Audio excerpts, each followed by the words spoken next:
Assalamualaikum, selamat pagi untuk kita semua. Apa kabar? Sehat-sehat selalu kan? Nah, perkenalkan, nama Miss adalah Miss Alfika. Miss adalah guru PPKN kelas 5 kalian. Motivation kita hari ini yaitu selamat pagi jiwa-jiwa optimis. Kesulitan yang dihadapi hari ini akan membuatmu sukses di masa depan. Jadi intinya, siswa yang rajin dan siswa yang mau belajar pasti akan sukses di masa yang akan datang. Dan jangan lupa tetap stay home and stay safe, jagalah kesehatan, pilihlah makanan sehat, olahraga yang teratur, tetap memakai masker ketika berada di luar, jaga jarak 2 meter dengan orang sekitar, mencuci tangan dan memakai hand sanitizer, dan yang terakhir, memakai baju dan celana panjang ketika bepergian ya. Next.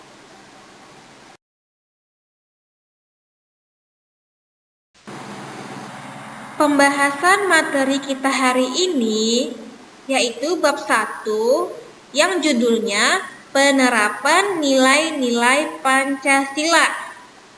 Apa itu Pancasila?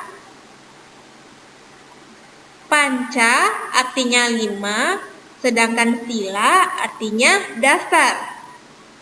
Pancasila merupakan 5 prinsip atau dasar negara Indonesia. Nah, dasar negara Indonesia disusun oleh pendiri bangsa dan disahkan sehari setelah Proklamasi Kemerdekaan Indonesia. Pancasila merupakan cita-cita bangsa dan memiliki nilai-nilai luhur yang harus kita terapkan dalam kehidupan sehari-hari. Bagaimana penerapannya? Bagaimana juga penerapan nilai-nilai Pancasila dapat kita lakukan? Ayo kita pelajari dalam bab ini.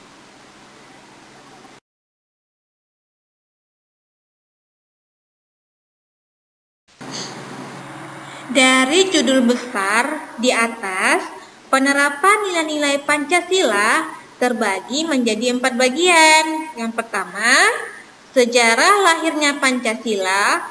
Kedua, kedudukan Pancasila. Ketiga, nilai-nilai luhur Pancasila. Yang keempat, penerapan nilai-nilai Pancasila.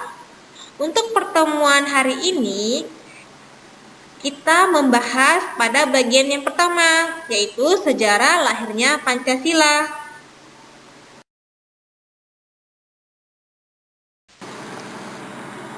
Sejarah lahirnya Pancasila terbagi lagi menjadi 2 bagian. Yang pertama, masa penjajahan Jepang di Indonesia.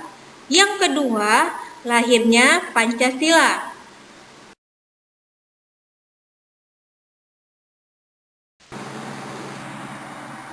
Kita masuk ke bagian pertama dari sejarah lahirnya Pancasila, yaitu masa penjajahan Jepang di Indonesia.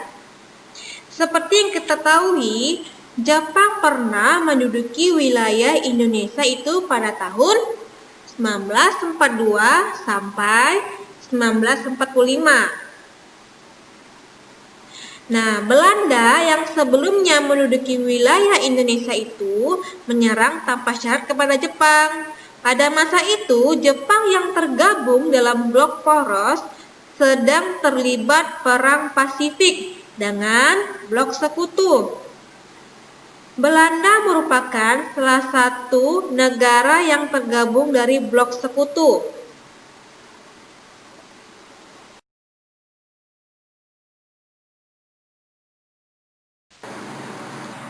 Kemudian, pada tanggal 7 Desember 1941, Jepang menyerang pangkalan militer Amerika Serikat. Jepang menyerang pangkalan militer Amerika Serikat di Pearl Harbor, Hawaii, sehingga melemahkan kekuatan sekutu. Dengan cepat, Jepang mengambil alih wilayah jajahan sekutu di Asia, termasuk Indonesia.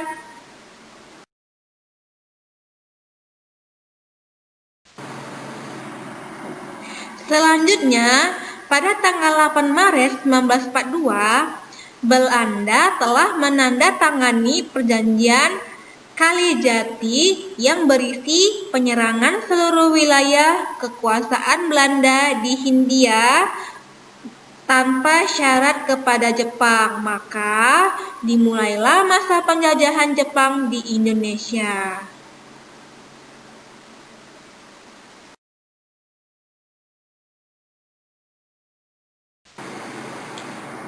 Selama 3,5 tahun, Indonesia telah dijajah oleh Jepang. Nah, Jepang ini sangat banyak menyebabkan penderitaan bagi rakyat Indonesia.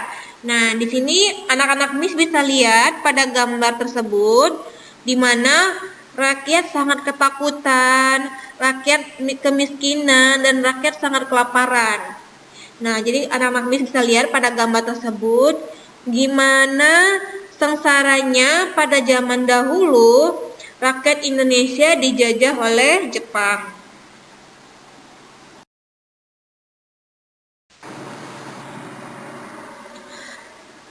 Rakyat Indonesia dipaksa untuk bekerja tanpa diberi makan yang layak dan tanpa digaji loh.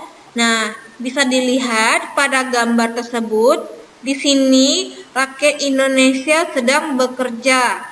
Nah, kerja paksa pada masa penjajahan Jepang itu disebut dengan romusa. Apa itu romusa?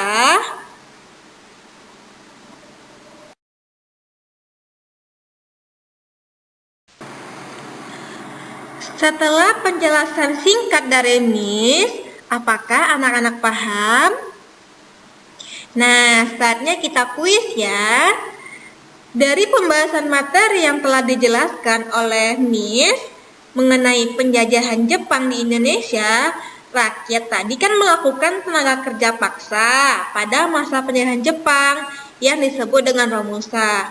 Yang dimaksud dengan romusa adalah, kemudian tulislah jawabanmu ke dalam buku tulis. Setelah selesai menjawab, silakan fotokan tugasmu dan kirim melalui via WhatsApp ya. Terima kasih.